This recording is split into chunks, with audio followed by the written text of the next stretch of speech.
Simple harmonic motion, ये लगा दो heading of SHM.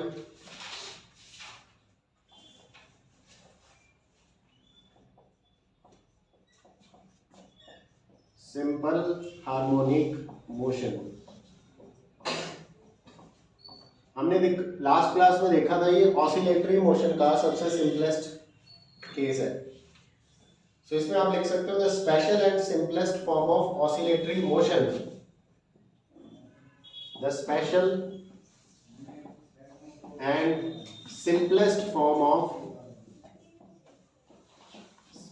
simplest form of oscillatory motion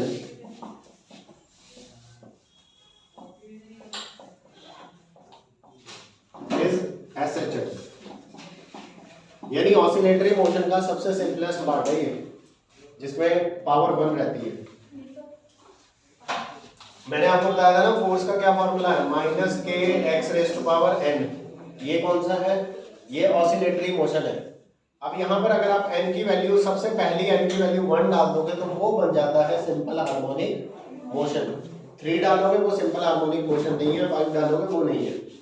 ठीक है, ये सबसे इजीएस्ट फॉर्म है। स्ट्रेट लाइन मोशन है ये, स्ट्रेट लाइन मोशन है। ठीक है, चलो पहली बात तो यही है। दूसरी बात ये है,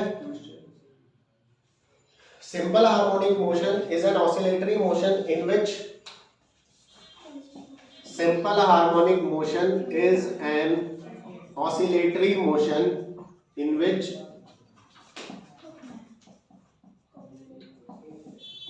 displacement is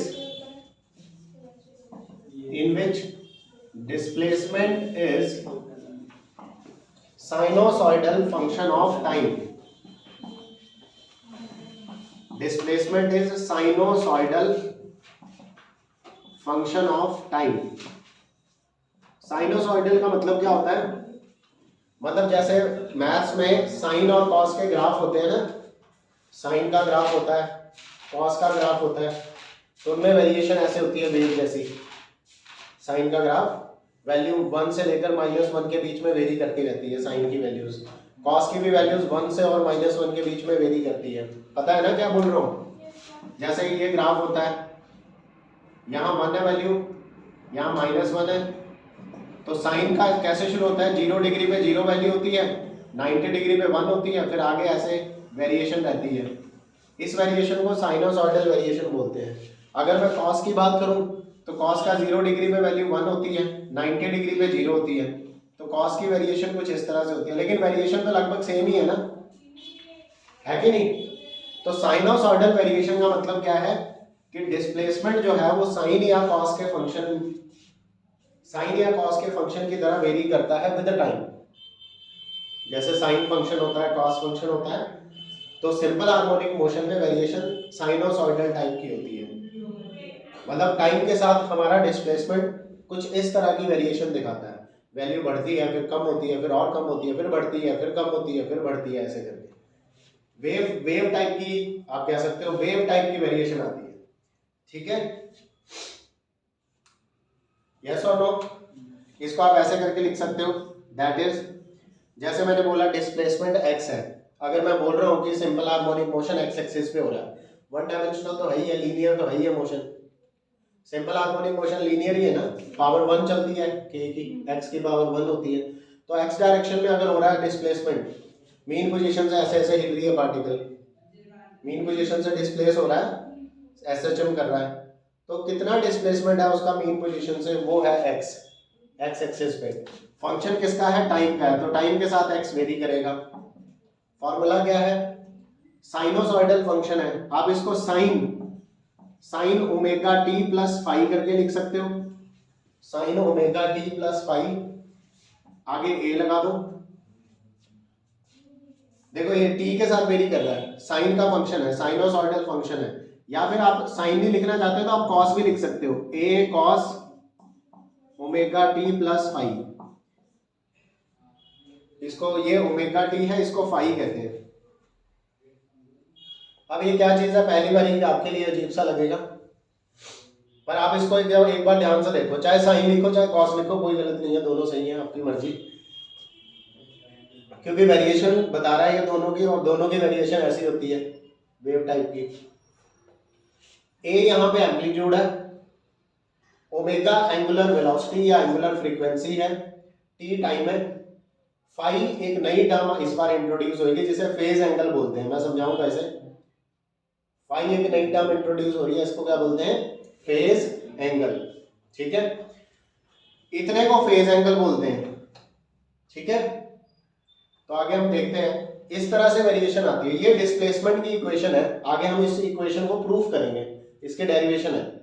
पर एसएचएम के अंदर क्या होता है, जो डिस्प्लेसमेंट होता है एक्स, वो टाइम का फंक्शन तो है लेकिन साइनोसॉइडल टाइप का फंक्शन है। साइनोसॉइडल मतलब वेरी करता है, लाइक साइन और कॉस फंक्शन की तरह। साइनोसॉइडल फंक्शन ऑफ टाइम, ये नॉर्मली डेफिनेशन होती है। समझ गए इतनी बात? फिलहाल भी आप लिख लो ए ओमेगा और फाई क्या है, यहाँ पे कॉन्स्टेंट्स है। ए ओमेगा फाई आर कॉन्स्टेंट्स। बाकी धीरे धीरे मैंने आपको इनके मीनिंग बता दिए। A amplitude, omega angular frequency, और फाई जो है दैट इज फेज एंगल होता है। इसके बारे में करेंगे डिस्कशन बाद में। ठीक है, इतनी चीज लिखो। समझ में आ रही है मेरी बात? ये सारे पॉइंट्स हम लास्ट में एक बार फिर डिस्कस करेंगे। तीसरा जो है, third point, simple harmonic motion में, in simple harmonic motion particle oscillate in a straight line. In simple harmonic motion particle oscillates in a straight line. ये बात बच्चों को समझ ही नहीं आती, क्योंकि दिमाग में पेंडुलम सेट होता है ना, दिमाग में पेंडुलम सेट होता है और हम सोचते हैं पेंडुलम जो है ये सिंपल हार्मोनिक मोशन कर रहा है, स्विंगिंग मोशन। ये स्ट्रेट लाइन कहां से हो गया? बताया था मैंने कल, पेंडुलम का मोशन एसएचएम नहीं है। एजम्पशन के साथ एसएचएम है कि अगर हमारा बिल्कुल ही थोड़ी सी वाइब्रेशन कर रहा है, पेंडुलम बहुत धीरे धीरे वाइब्रेट कर रहा है, तो उसे ऑलमोस्ट स्ट्रेट लाइन माना जा सकता है। अगर वो प्रॉपर्ली स्विंग कर रहा है तो वो एसएचएम नहीं है। तो दिमाग से पहले तो ये मिसकंसेप्शन निकालना है कि सिंपल पेंडुलम का जो मोशन है वो सिंपल हार्मोनिक मोशन है। ये बात गलत है। ठीक है, simple harmonic motion simple pendulum का स्विंगिंग मोशन नहीं है। Simple harmonic motion simple pendulum का वो मोशन है जो बहुत कम एम्पलीट्यूड का होता है, मतलब बिल्कुल ही ऐसे हल्का सा, ऐसे हल्का सा वाइब्रेट करता है वो, बिल्कुल जरा सा, तो उसको एसएचएम बोल सकते हैं। अगर वो ज्यादा वाइब्रेट करेगा तो वो एसएचएम नहीं है, क्योंकि वो हमें स्ट्रेट लाइन होता है। ये मोशन कैसा होता है? स्ट्रेट लाइन होता है। तो अब तो आपको समझ भी आ रहा है, क्योंकि पावर 1 आ रही है उसमें। ऑसिलेटरी मोशन में के एक्स रेज टू पावर 1 आती है। 1 तो लीनियर है, लीनियर पावर है। लीनियर मतलब लाइन है, लाइन मतलब स्ट्रेट लाइन, यानी सिंपल हार्मोनिक मोशन एक स्ट्रेट लाइन मोशन है। ठीक है, अब इस स्ट्रेट लाइन मोशन में क्या होगा आगे?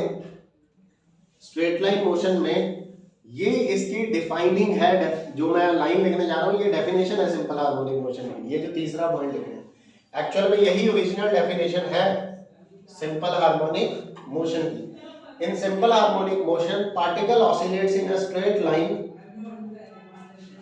particle oscillates in a straight line, comma the acceleration of the particle is the acceleration of the particle is acceleration of the particle is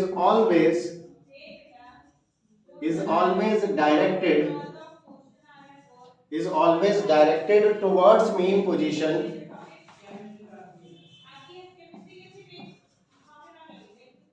is always directed towards mean position on the line, and its magnitude is on the line, and its magnitude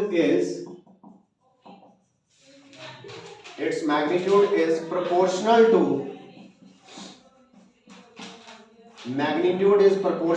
displacement of the particle from the mean position, proportional to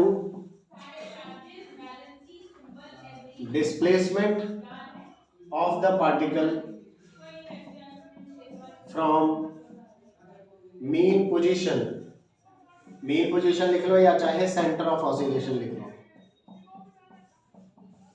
centre of oscillation. बेटे ये है definition original simple harmonic motion के। हम point जितने मर्जी इकट्ठे कर लें, लास्ट का मुद्दा यही निकल के आ रहा है। पहली बात, सिंपल हार्मोनिक मोशन एक स्ट्रेट लाइन मोशन है, नंबर 1 पॉइंट। कैसा मोशन है? स्ट्रेट लाइन मोशन है।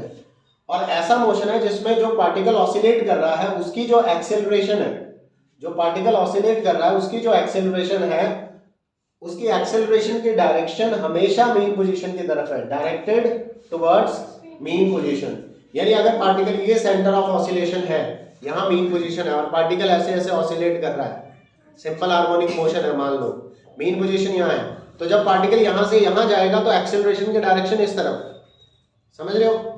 जब पार्टिकल यहाँ से यहाँ पहुंचेगा तो एक्सेलरेशन की डायरेक्शन इस तरफ, हमेशा एक्सेलरेशन किस तरफ होगी?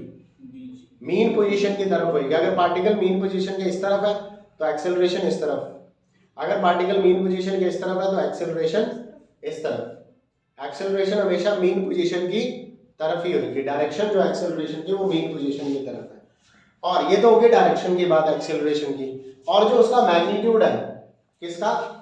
एक्सेलरेशन का मैग्नीट्यूड, मैग्नीट्यूड जो है वो डिस्प्लेसमेंट के प्रोपोर्शनल होता है। एक्सेलरेशन का मैग्नीट्यूड डिस्प्लेसमेंट के प्रोपोर्शनल होता है और डायरेक्शन हमेशा मेन पोजीशन की तरफ होती है। ऐसा कोई भी स्ट्रेट लाइन मोशन, सुन लो मेरी बात ध्यान से, ऐसा कोई भी स्ट्रेट लाइन मोशन जिसमें एक्सेलरेशन मीन पोजीशन की तरफ हो, डायरेक्शन उसकी मीन पोजीशन की तरफ हो और उसका मैग्नीट्यूड एक्सेलरेशन का अगर डिस्प्लेसमेंट के प्रोपोर्शनल हो तो वो एसएचएम होता है। ऐसा कोई भी स्ट्रेट लाइन मोशन जिसमें एक्सेलरेशन मीन पोजीशन की तरफ हो और उसका मैग्नीट्यूड डिस्प्लेसमेंट के प्रोपोर्शनल हो, वो सिंपल हार्मोनिक मोशन होता है। क्लियर है कि नहीं? एक्सेलरेशन मीन पोजीशन की तरफ क्यों है? क्योंकि बेटा रिस्टोरिंग फोर्स मीन पोजीशन की तरफ है। जिस डायरेक्शन में फोर्स होगी उसी डायरेक्शन में एक्सेलरेशन होगी। यही होता है रिस्टोरिंग फोर्स का काम। क्या है? मीन पोजीशन पे पार्टिकल को वापस लेके आना, रिस्टोर करवाना उसकी ओरिजिनल पोजीशन।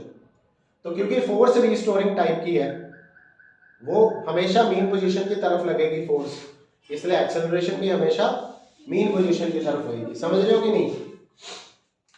क्या मतलब है? मतलब ये कि एक्सेलरेशन का मैग्नीट्यूड डिस्प्लेसमेंट एक्स के डायरेक्टली प्रोपोर्शनल होगा हमेशा। जैसे ही मैं प्रोपोर्शनलिटी साइन हटाऊंगा, यहां पे कांस्टेंट आएगा माइनस ओमेगा स्क्वायर। जो कांस्टेंट आ रहा है वो क्या आ रहा है? Minus omega square. ओमेगा यहां पे कांस्टेंट है, ओमेगा स्क्वायर इसलिए लिया है क्योंकि ये पॉजिटिव कांस्टेंट है, मतलब स्क्वायर लग गया तो आंसर पॉजिटिव ही आएगा इसका। और माइनस साइन क्यों आ रहा है? माइनस साइन क्यों आ रहा है? इसका कारण यह है कि डिस्प्लेसमेंट और एक्सेलरेशन का जो डायरेक्शन है वो अपोजिट रहेगा। डिस्प्लेसमेंट और एक्सेलरेशन की डायरेक्शन क्या रहेगी? अपोजिट रहेगी। कल मैंने बताया था फोर्स और एक्स का साइन अपोजिट है, याद करो। फोर्स और डिस्प्लेसमेंट का साइन अपोजिट है। फोर्स बोले तो एक्सेलरेशन, फोर्स क्या होता है? Mass into acceleration. मास का तो कोई साइन होता नहीं है, तो बचा एक्सेलरेशन। तो बेसिकली एक्सेलरेशन और डिस्प्लेसमेंट हमेशा कैसे होंगे? अपोजिट होंगे। इसलिए एक्सेलरेशन और डिस्प्लेसमेंट के रिलेशन में क्या आ रहा है? माइनस साइन आ रहा है, जो ये साफ साफ दिखा रहा है कि एक्सेलरेशन मीन पोजीशन की तरफ है। अच्छा ऐसे समझो, मीन पोजीशन से आपने एक स्प्रिंग लिया है, स्प्रिंग को ऐसे खींचा, डिस्प्लेसमेंट इस तरफ, मीन पोजीशन ये है, डिस्प्लेसमेंट इस तरफ, और एक्सेलरेशन मीन पोजीशन की तरफ, यानी डिस्प्लेसमेंट उस तरफ, एक्सेलरेशन इस तरफ, अपोजिट। अगर छोड़ दिया, चलो इस तरफ को खींचा तो डिस्प्लेसमेंट उस तरफ और एक्सेलरेशन मीन की तरफ। तो हमेशा एक्सेलरेशन और डिस्प्लेसमेंट क्या होगा? एक दूसरे के अपोजिट होंगे, इसलिए माइनस साइन आ रहा है। समझ रहे हो कि नहीं? ये है डेफिनेशन सिंपल हार्मोनिक मोशन की। क्लियर है कि नहीं? उतार लो इसको। अभी तक मैं आपको कोई भी ऐसी नई चीज मैंने डिफाइन नहीं कराई, जैसे ओमेगा क्या चीज है पता है आपको, एंगुलर वेलोसिटी है, या पहले जो हमने सिंबल यूज किए हैं, फाई क्या है, ए क्या है, एम्पलीट्यूड है, फाई फेज है, पर उनके बारे में अभी कुछ खास हमने डिस्कस नहीं किया। अब हमने ये कह दिया सारी चीजें कांस्टेंट है, ठीक है। क्लियर है बेटा? This is defining equation of SHM.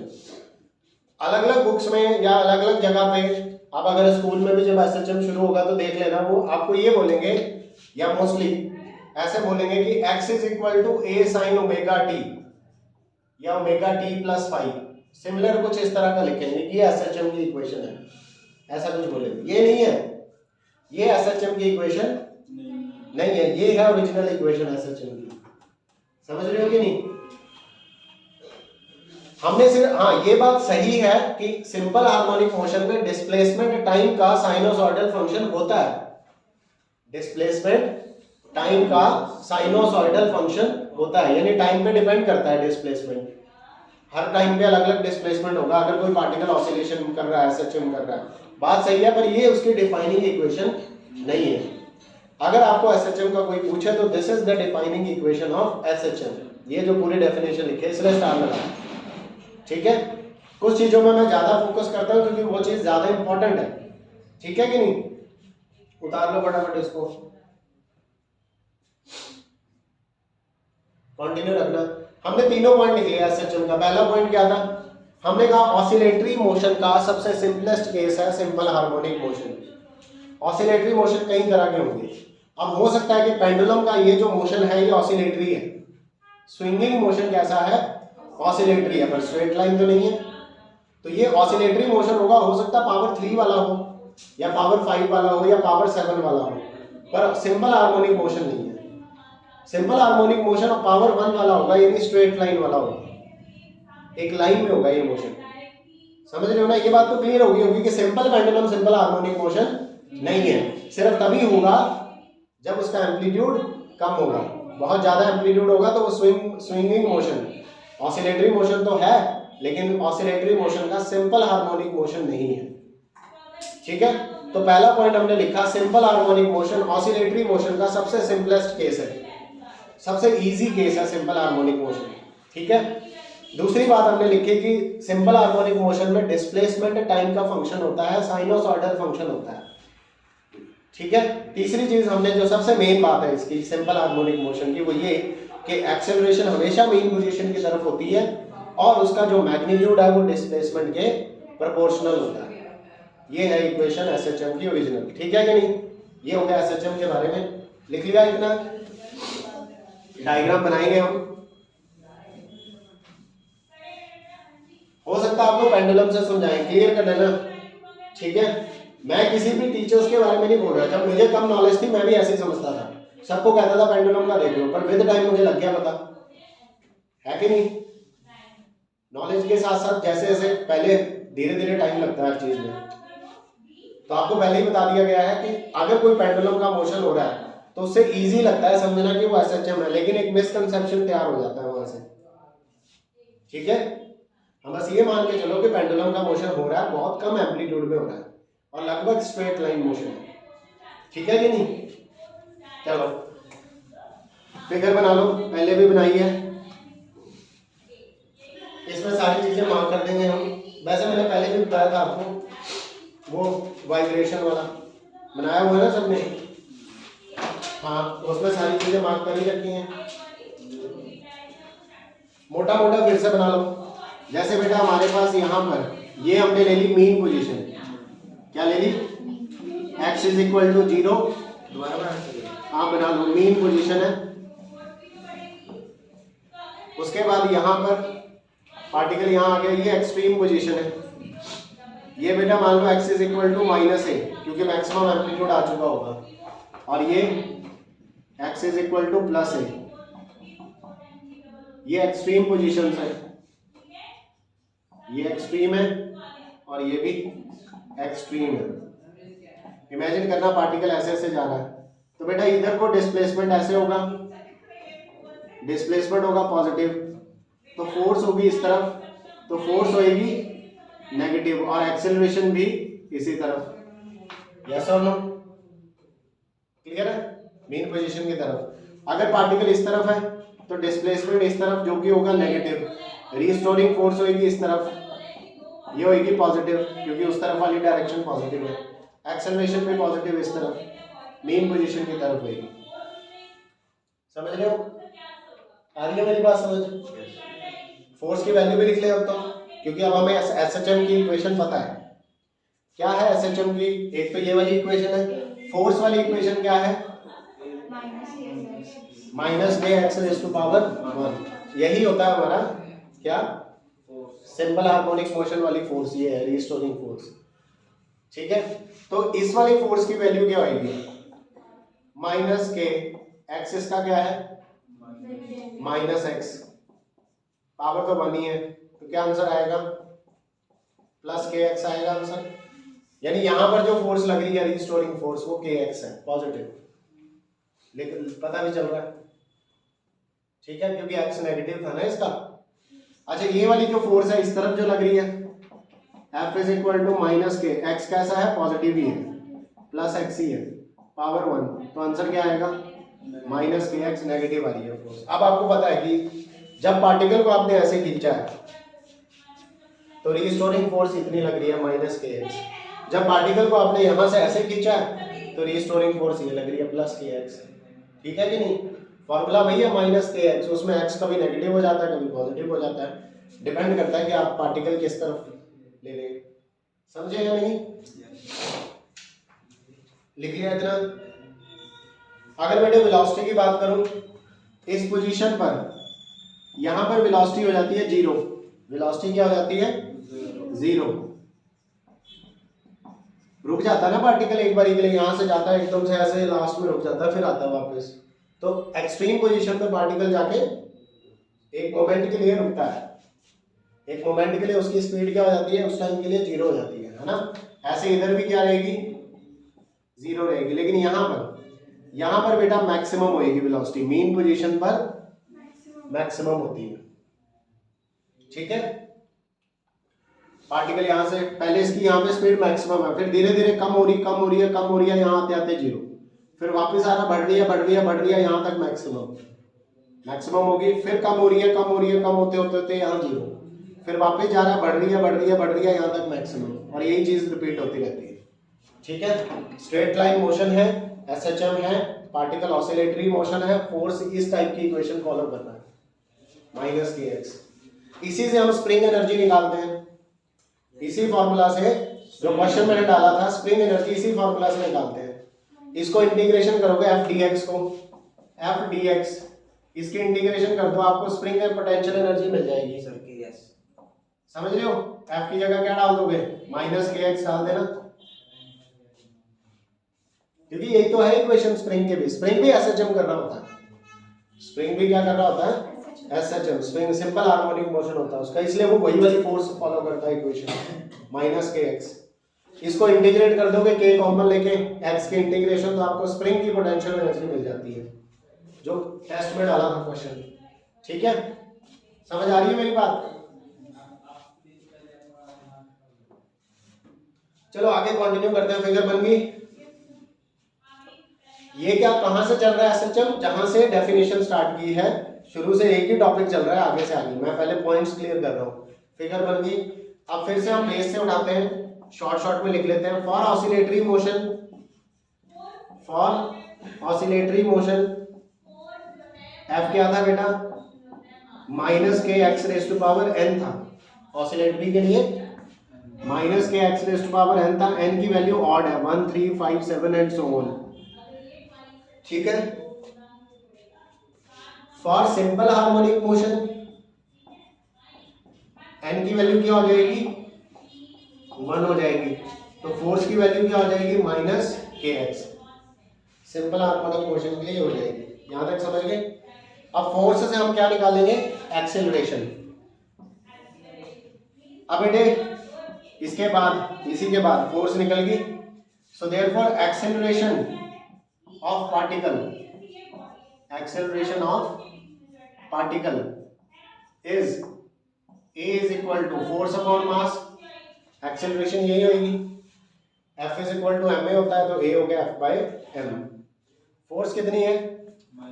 Minus k x, तो minus k x divided bye m। ठीक है बेटा, यहां पर हम एक चीज नई चीज डिफाइन कर रहे हैं। के जो होता है ना यहाँ पे, के हमारा क्या है, फोर्स कांस्टेंट है। के क्या होता है, फोर्स कांस्टेंट होता है। और इसका जो फॉर्मूला होता है वो होता है एम ओमेगा स्क्वायर। के का फॉर्मूला क्या होता है, एम ओमेगा स्क्वायर। एम क्या है यहाँ पे, एक्सेलरेशन, एंगुलर एक्सेलरेशन या एंगुलर वेलोसिटी कह लो, एक ही बात है, मैग्नीट्यूड दोनों का सेम है। एंगुलर एक्सेलरेशन या angular frequency, sorry angular velocity या एंगुलर फ्रीक्वेंसी। ओमेगा फिलहाल आप लिख दो इसको, ये क्या है बेटा, एंगुलर फ्रीक्वेंसी, ठीक है। तो यहां से मैं के की वैल्यू डाल दूं, माइनस के की जगह क्या डालेंगे, m omega square into x divided by m, ठीक है। सो एम से एम क्या हो गया, कट गया। एक्सेलरेशन का क्या फॉर्मूला बन गया, माइनस ओमेगा स्क्वायर एक्स। यही है डिफाइनिंग इक्वेशन फोर्स की, बताया था ना, ये यहीं से शुरू होती है ये चीज, फिर यहां तक पहुंचते हो। यही इक्वेशन है किसकी, सिंपल हार्मोनिक मोशन की डिफाइनिंग इक्वेशन है। इसके आगे लिख लेना, this is defining equation of SHM, defining equation of SHM. कोई डाउट? देखो मैंने बिल्कुल बेस से उठाया, अब आपको समझ आ रहा होगा। ऑसिलेटरी मोशन ये होता है, उसमें फोर्स ऐसी होती है, एसएचएम में एन की वैल्यू 1 हो जाएगी तो ये हो जाएगा। वहां से एक्सेलरेशन निकालेंगे तो वो डिस्प्लेसमेंट के डायरेक्टली प्रोपोर्शनल आ रही है। ओमेगा स्क्वायर कांस्टेंट है, ठीक है कि नहीं।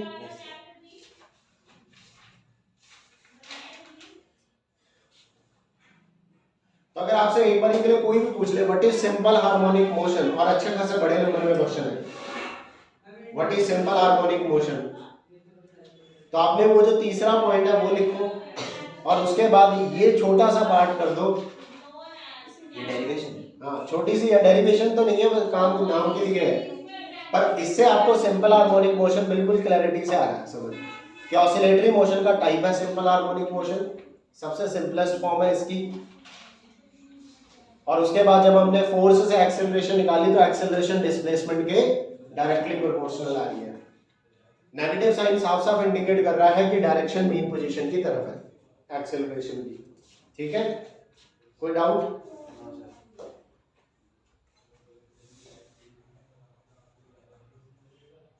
बता दिया करो, कोई चीज नहीं समझ आए तो।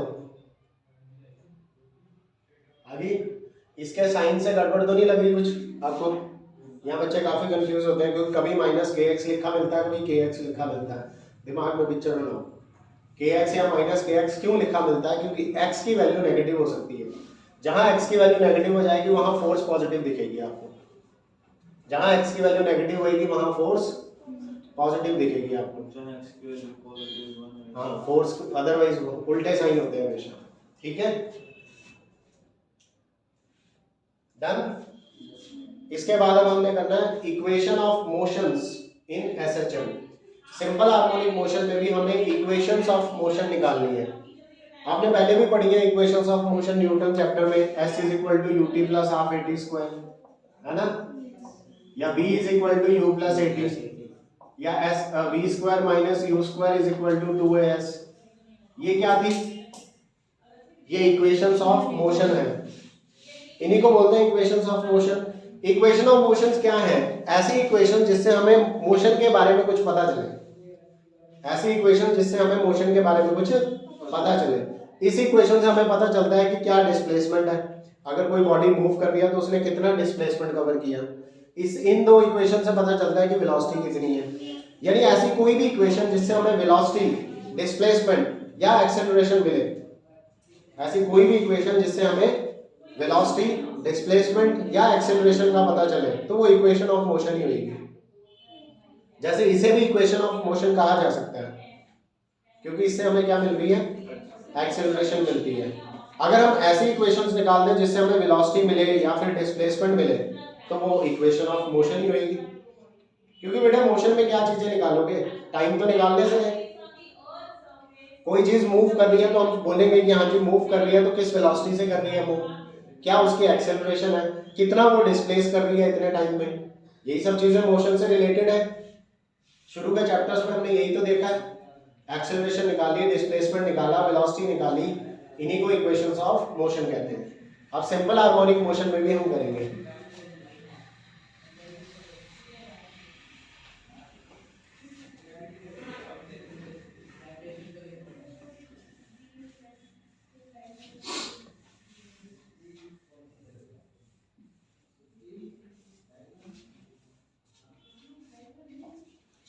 हेडिंग लगा दो,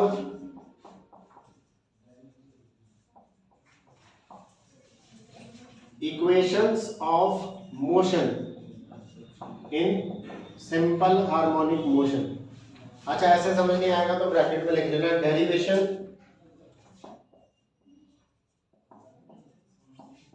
डेरिवेशन टू कैलकुलेट डिस्प्लेसमेंट, मतलब हम एक डिस्प्लेसमेंट की इक्वेशन निकालेंगे, x मान लो, एंड वेलोसिटी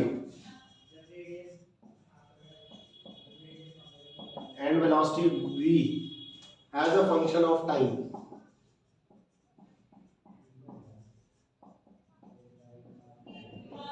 मतलब हमने डिस्प्लेसमेंट और वेलोसिटी की इक्वेशंस फाइंड आउट करनी है, उसी को हम इक्वेशन ऑफ मोशन कहते हैं। अब क्योंकि सिंपल हार्मोनिक मोशन है तो टाइम का फंक्शन होगा, डिस्प्लेसमेंट भी टाइम का फंक्शन होगा और वेलोसिटी भी टाइम का फंक्शन होगा। क्या नॉर्मल मोशन में टाइम का फंक्शन नहीं होता था? आप खुद बताओ, कोई भी मोशन हो रहा है इन जनरल, एसएचएम वगैरह छोड़ दो, क्या वो टाइम पे डिपेंड नहीं करेगा?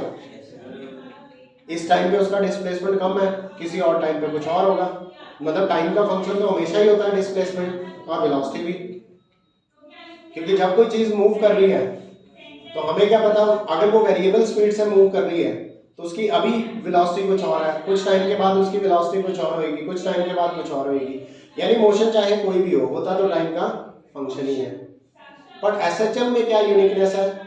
एसएचएम के अंदर टाइम का साइनोसॉइडल फंक्शन होता है, वहां पर टाइम का लीनियर फंक्शन हो सकता था, बट यहां पर टाइम का साइनोसॉइडल फंक्शन होता है। यही फर्क है नॉर्मल मोशन और एसएचएम में। आ रही है मेरी बात पकड़ में? नॉर्मल मोशन भी डिस्प्लेसमेंट और वेलोसिटी दोनों टाइम के फंक्शन है। हम कहते हैं वेलोसिटी, ऐसे लिखते थे ना, velocity is equal to 3t², या कुछ भी ऐसी कोई इक्वेशन दे देता था मैं आपको, जैसे मैंने बोला displacement is equal to 6t³ plus 6t plus 5, ऐसा कुछ दे दिया। इसको डिफरेंशिएट करोगे वेलोसिटी मिल जाएगा, वो भी टाइम का फंक्शन होगा। याद आ रहा है कुछ? उसको दोबारा डिफरेंशिएट करोगे एक्सेलरेशन मिल जाएगा, वो भी टाइम का फंक्शन होगा। ऐसा नहीं था कि नॉर्मल मोशन टाइम पे डिपेंड नहीं करना था, लेकिन कभी भी आपको ऐसा नहीं दिखा x is equal to 6 sine omega t, मतलब टाइम का फंक्शन दिख रहा था लेकिन साइन वाला कभी नहीं दिखा। जब साइनोसॉइडल फंक्शन होता है ना टाइम का, डिस्प्लेसमेंट या वेलोसिटी, तो समझ जाना मोशन एसएचएम है। आ रही है मेरी बात समझ? ये फर्क है नॉर्मल और सिंपल हार्मोनिक मोशन में। अगर इस टर्म में समझना है तो ऐसे समझो, एसएचएम को और नॉर्मल मोशन को। क्लियर है कि नहीं? Normal motion straight line motion, SHM motion भी straight line motion. Normal motion displacement, velocity, acceleration time के फंक्शंस हैं, डिस्प्लेसमेंट एंड वेलोसिटी पर्टिकुलरली। लेकिन एसएचएम मोशन में डिस्प्लेसमेंट एंड वेलोसिटी टाइम के फंक्शंस हैं, लेकिन साइनोसॉइडल फंक्शंस हैं। क्लियर है कि नहीं? टाइम पे डिपेंड करेंगे लेकिन साथ में साइन या कॉस जैसी कुछ चीज आपको दिखेगी। समझ आ गई मेरी बात? और अब हमने वही इक्वेशन डिराइव करनी है, यही है इक्वेशन ऑफ मोशन। ठीक है, देखो बेटा फिर से, v is equal to u plus a t equation of motion है, वेलोसिटी टाइम का फंक्शन है। अभी आपको कुछ ऐसा दिखेगा साइन ओमेगा टी टाइप में कुछ, फिर से वेलोसिटी टाइम का फंक्शन है लेकिन साइन या कॉस में से कुछ दिखेगा, तो ये एसएचएम हो गया या नॉर्मल हो गया, टाइम के फंक्शन दोनों ही होते हैं। ठीक है कि नहीं? ये इक्वेशन हम डिराइव कर चुके हैं शुरू के चैप्टरों में, अब इनकी डेरिवेशन करनी है हमने। यही है equations of motion in SHM. समझ गए? सबसे पहले शुरुआत करते हैं, लेट m क्या है? m मान लो mass of oscillating particle, mass of oscillating particle undergoing SHM. मतलब एक पार्टिकल है जो सिंपल हार्मोनिक मोशन कर रहा है, उसका मास क्या है? m है। अब क्योंकि मोशन सिंपल हार्मोनिक है तो इसके ऊपर, इसने उसके ऊपर लगने वाली फोर्स क्या होगी, माइनस kx होगी, ठीक है। और k को हम क्या लिख सकते हैं, m ओमेगा स्क्वायर, जैसे मैंने पहले भी बताया था, ठीक है। तो k को लिख सकते हैं m omega square into x, ठीक है। ये वही है जो पिछले स्टेप्स किए थे, वही है। फोर्स को क्या लिख सकते हैं, यहाँ पे लिख लो reason, because k is equal to m omega square. अच्छा, फोर्स को लिख सकते हैं मास इंटू एक्सेलरेशन, तो मास से मास कट गया और एक्सेलरेशन का आ गया माइनस ओमेगा स्क्वायर एक्स। अब यहाँ से भी शुरू कर सकते थे, यहाँ से भी शुरू कर सकते हैं, क्योंकि हमें पता है, हम पहले ही डिराइव कर चुके हैं कि एक्सेलरेशन ही होती है, ठीक है। आ रही है बात समझ? अब मेरी बात ध्यान से सुनो, कोई नई डेरिवेशन नहीं है, छोटा सा कॉन्सेप्ट है।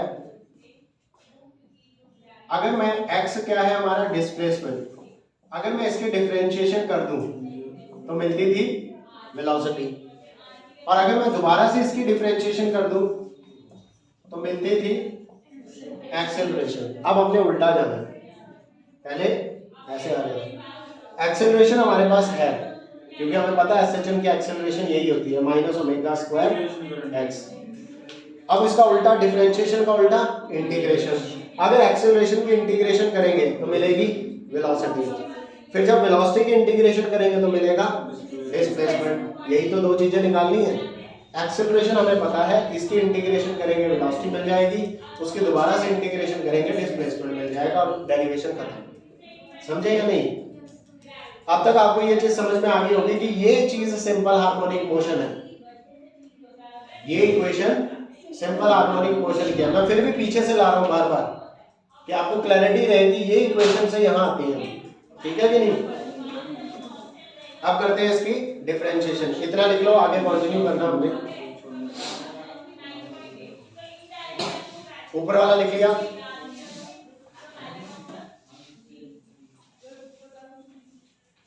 आगे टॉपिक आता है कि derive equations of motion in simple harmonic motion. तो ये वाली करनी है, v is equal to u plus at वाली नहीं करनी, ठीक है। एक्सेलरेशन मिल गई। अब बेटे एक्सेलरेशन हमारे पास क्या आ गया, minus omega square x. Acceleration को क्या लिख सकते हैं, dv बाय dt, यस और नो। एक्सेलरेशन को ये लिख सकते हैं dv बाय dt। इतनी बात समझ आ गई? आप क्या करो, यहां पर टाइम है, देखो ध्यान से, यहां पर टाइम है, यहां पर x है, तो अगर हमें इंटीग्रेशन करनी है तो x की जगह dx चाहिए, dt नहीं चाहिए हमें। यहां x है ना, ये dt उधर जाएगा तो x इंटू dt बन जाएगा, पर हमें क्या चाहिए होता है, x इंटू dx। dx चाहिए था ना, dx तो है नहीं कहीं, है नहीं तो हम खुद करवा लेंगे मल्टीप्लाई और डिवाइड, ठीक है।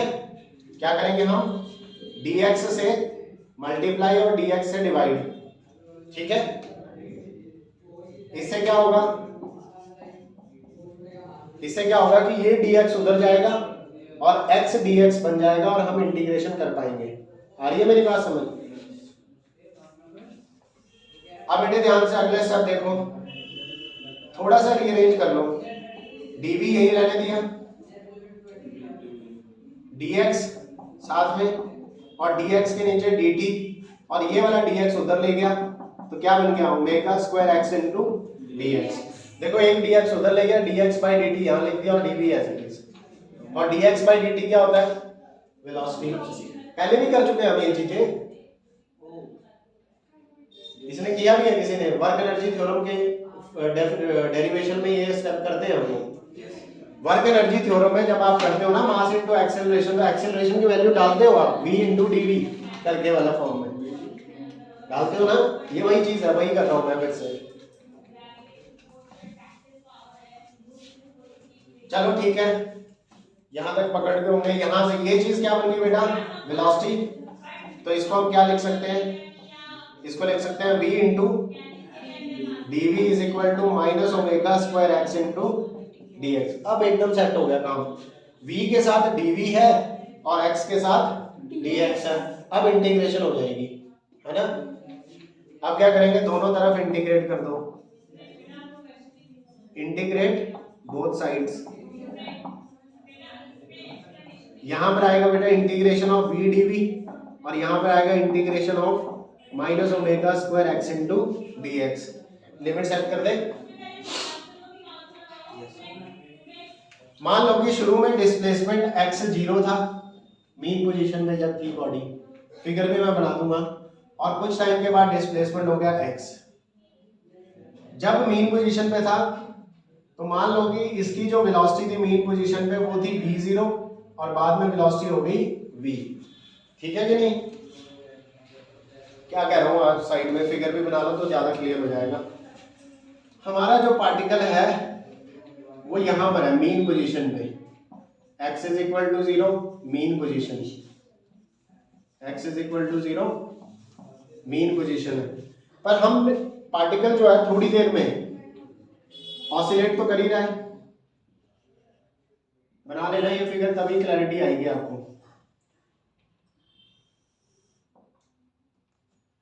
यहां कोई पोजीशन मैंने ले ली बेटे, ये मैंने मान लिया at t is equal to 0 seconds पे, ऐसे इधर रहने दो, यहां मान लो at t is equal to 0 seconds पर ये x नॉट पोजीशन पे है हमारा जो पार्टिकल है। मतलब पार्टिकल ऑसिलेट कर रहा था, ध्यान से सुनो, पार्टिकल ऑसिलेट कर रहा था, हम घूमते फिरते आए, और जब हमने पार्टिकल को पहली बार देखा, जब पार्टिकल को पहली बार देखा ऑसिलेट करते हुए और उसी वक्त ऑब्जर्वेशन लेना शुरू की, तब उसका एक्सिस हमारा टाइम क्या चल रहा है 0, और तब पार्टिकल यहाँ नहीं यहाँ था, मीन पोजीशन पे नहीं था, मीन पोजीशन से थोड़ी आगे था। कितनी आगे? x नॉट डिस्टेंस आगे। एक हमने यहां पर ऑब्जर्व किया उसे, और थोड़ी देर के बाद उसे दोबारा ऑब्जर्व किया कुछ टाइम के बाद। किस टाइम पर? After some time, d seconds पर उसको देखा तो उसका डिस्प्लेसमेंट कितना हो चुका था x, मतलब यहां से लेके यहां तक कितना है x। आ रही है बात समझ में? डिस्प्लेसमेंट हमेशा मीन पोजीशन से मेजर किया जाता है। मैं क्यों नहीं ले रहा इसको यहाँ 0?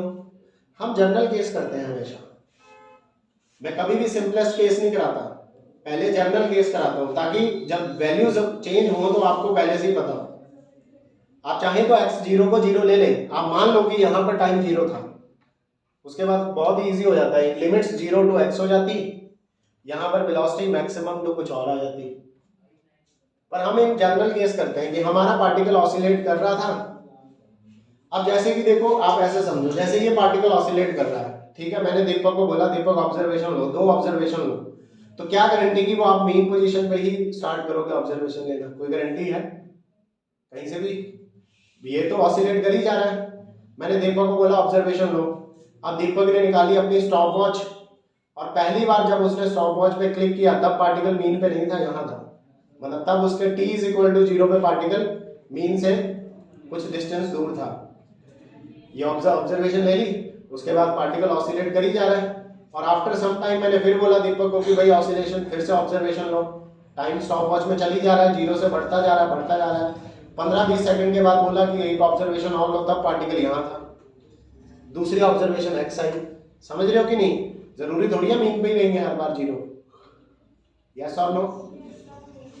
तो इसलिए मैंने यहाँ पे लिमिट्स क्या ली हैं, पार्टिकल जब हमने शुरू किया तब x नॉट पे था, कुछ टाइम के बाद x पे चला गया, तो हमने लिमिट्स ली x नॉट से x। जब यहां पर था तब उसकी वेलोसिटी v नॉट थी, इस पोजीशन पर इसकी वेलोसिटी कितनी है? यहां पर वेलोसिटी है v नॉट, और यहां पर वेलोसिटी क्या होगी? v हो जाएगी। समझ रहे हो कि नहीं? ऐसा क्यों कह रहा हूं? क्योंकि वेलोसिटी भी तो चेंज हो रही है, मैंने समझाया नहीं, यहां पर मैक्सिमम होएगी, धीरे धीरे कम होती जा रही है, कम होती जा रही है, कम होती जा रही है, यहां पर आते आते 0 हो जाएगी। तो क्या अलग अलग पोजीशंस पर वेलोसिटी अलग अलग आएगी? आएगी ना बेटे? कंफ्यूज तो नहीं हो रहे हो? आ रही है मेरी बातें समझ? पार्टिकल ऑसिलेट कर रहा है, एक स्पीड से नहीं कर रहा है, मीन पोजीशन पे मैक्सिमम होती है, ऐसे समझो। मान लो मैक्सिमम वेलोसिटी 20 है, 20 15 10 5 0, तो फिर से दोबारा 5 10 15 20 पे मैक्सिमम, फिर 15 10 5 0, एक्सट्रीम पे 0, फिर 5, 10, 15, 20, मीन पे 20 मैक्सिमम। जैसे जब मीन पे आता तो मैक्सिमम हो जाती है, एक्सट्रीम पे जाता है तो जीरो हो जाती है, बीच में वेरी करती रहती है, क्योंकि हमने दो अलग अलग लोकेशन पे वैल्यू ली है तो दोनों जगह वेलोसिटीज अलग अलग होंगी, है कि नहीं। t इज इक्वल टू 0 पे वेलोसिटी ये है, डिस्प्लेसमेंट इतना है, आफ्टर सम टाइम वेलोसिटी ये भी और डिस्प्लेसमेंट x है, इसलिए लिमिट्स वेलोसिटी के लिए हैं v0 से v और इसके लिए है x0 से x। समझे कि नहीं, कोई डाउट? आप क्या करोगे, फिगर बना लो पहले, इतना कर लो फिर आगे करते हैं।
लिखिएगा।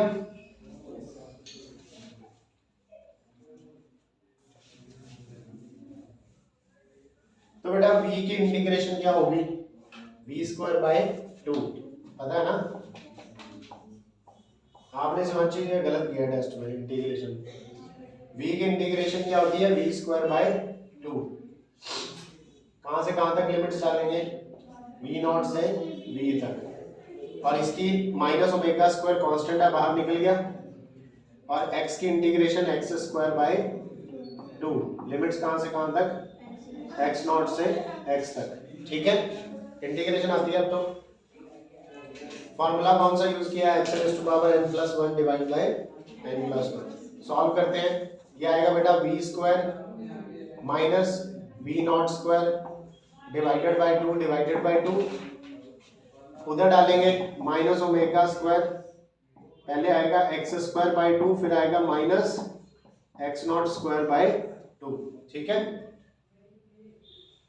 2 सब में आ रहा है एलसीएम, तो 2 क्या हो जाएगा, कट जाएगा, ठीक है, एलसीएम लेके कट जाएगा, तो हमारे पास क्या बच गया, v² minus v0² is equal to -ω² x² minus x0²। यहां तक समझ गए, ठीक है।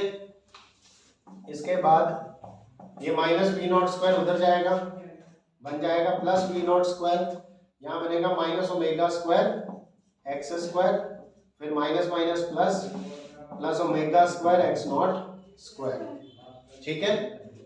यहां तक पहुंच गए हम लोग, ये तो आगे v² की वैल्यू, ठीक है, समझ आ रहा है मेरी बात। अगला step, v² is equal to v0² पहले लिख रहा हूं, फिर प्लस ω² x0², फिर माइनस ω² x², ठीक है।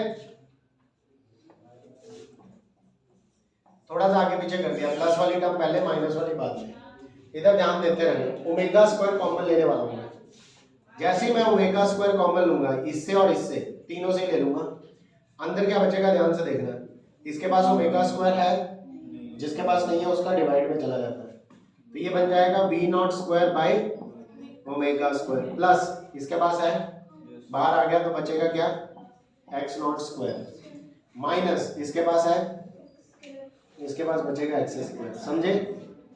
ओमेगा स्क्वायर बाहर निकाला, जिसके पास नहीं था वो डिवाइड में चला गया, जिसके पास है वो बाहर आ गया। ठीक है, पक्का? अब v square is equal to, v का स्क्वायर हटाया हमने, क्या आ जाएगा यहाँ पे? रूट आ जाएगा। यहाँ से स्क्वायर हटाया, क्या आ जाएगा? रूट आ जाएगा। बचेगा क्या यहाँ पे? ओमेगा स्क्वायर, और अंदर यहाँ बचेगा v naught square by omega square, जैसे चल रहा है, v naught square by omega square plus x not square minus x square, ये चीज रह गई। ठीक है बेटे, इतना समझ में आया?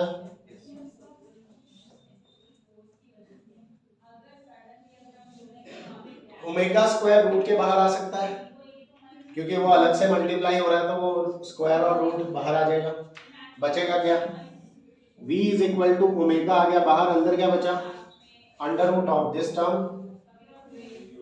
v not square divided by omega square plus x not square minus x square. ठीक है, अब ये जो इतनी सी टर्म है, ये सारी चीजें इनिशियल कंडीशंस हैं, ध्यान से देखो। t इज इक्वल टू 0 पे displacement x not, velocity v not, omega तो है ही कांस्टेंट। तो ये सारी चीजें क्या है? पहले से ही कांस्टेंट है। ठीक है, क्योंकि इनिशियल वाली सारी चीजें हमेशा क्या होती हैं? कांस्टेंट होती हैं। तो ये चीज क्या है? कांस्टेंट है। वेरिएबल सिर्फ x है, वेरिएबल क्या है? x है। तो इस कांस्टेंट को हम नाम देते हैं एम्पलीट्यूड स्क्वायर। इस कांस्टेंट को क्या नाम देते हैं? a स्क्वायर बोलते हैं। It is called amplitude square. ठीक है कि नहीं बेटा? हमने एक कांस्टेंट यहाँ पे डिफाइन कर दिया, a square, that is amplitude of oscillation बोलते हैं। तो हमारे पास अब क्या बन गया? v is equal to omega under root of a square minus x square. Finally एक इक्वेशन आ गई, a square minus x square. ये बन गई बेटा वेलोसिटी की इक्वेशन।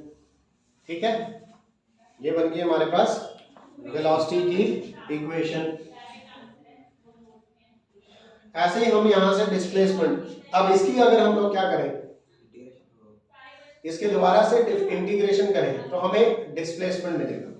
वेलोसिटी मिल गई, पर वेलोसिटी साइनोसॉइडल फंक्शन नहीं है टाइम का, अभी तक तो नहीं आया, बाद में इसको रीअरेंज करेंगे।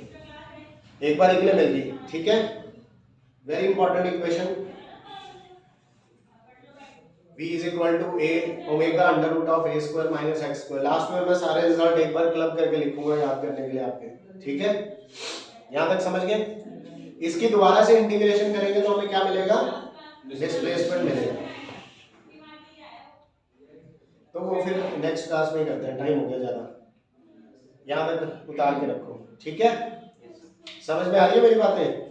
एसएचएम क्या है? बहुत ही आसान है, बहुत ही इजी चैप्टर है, डेरिवेशंस वाला चैप्टर है, मैंने पहले ही बताया था। ऐसा कुछ भी नहीं है कि फिक्स है, डेरिवेशन आनी ही आनी है, डेरिवेशंस आनी ही आनी है, कोई ना कोई डेरिवेशन आ जाएगी और आएगी भी अच्छे खासे नंबर में। फालतू के न्यूमेरिकल वगैरिकल नहीं मिलते। अगर डेरिवेशन को 2-4 बार प्रैक्टिस करके अच्छे से कर लिया तो अच्छा स्कोरिंग चैप्टर है ये। ठीक है, ये पहली डेरिवेशन से स्टार्ट हो रही है आपकी, अभी पहली ही शुरू हुई है, equations of motion of simple harmonic motion. चलो ठीक है, बाकी फिर करते हैं। Thank you.